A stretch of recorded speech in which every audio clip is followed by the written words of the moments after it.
Well, I was fortunate enough to have that choice because the tumor was at a size where I could have a lumpectomy or mastectomy, and also there was just one.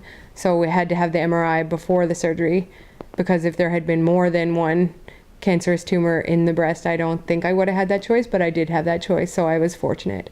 So for people who do have that choice.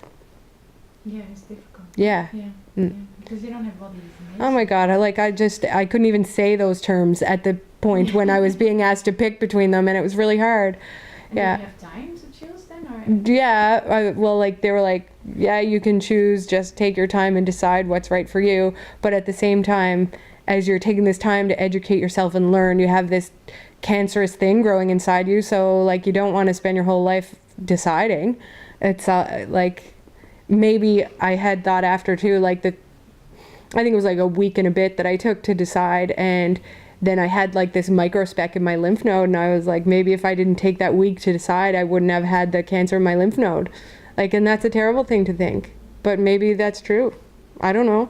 Yeah, it's a lot. It's like obviously one of the biggest decisions you'll ever have to make, but I think I knew from the beginning which one I wanted to do, but then just talking to the surgeon and saying, you know, I got the sense that they would lean towards a mastectomy, because it was like, you're young, you have your whole life ahead of you, you don't want this to come back.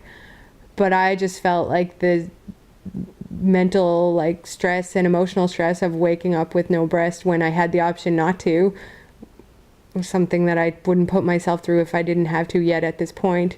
And I know like other people are different. Other people would just say, if there's any chance of this ever happening again, take it all off. But that wasn't me.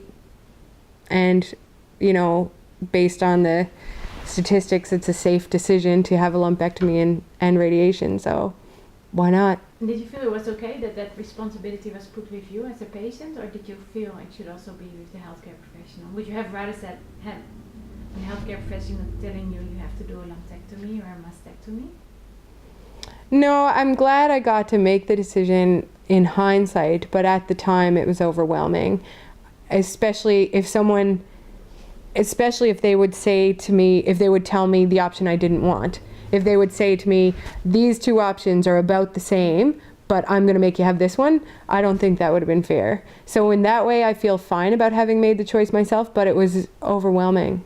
Mm-hmm. Yeah, I went a lot on UpToDate to find all about lumpectomy and mastectomy and stuff like that too.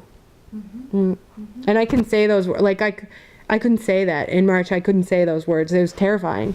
It was just like I would cry every time I said it, and now it's like done and over with, and it wasn't that bad.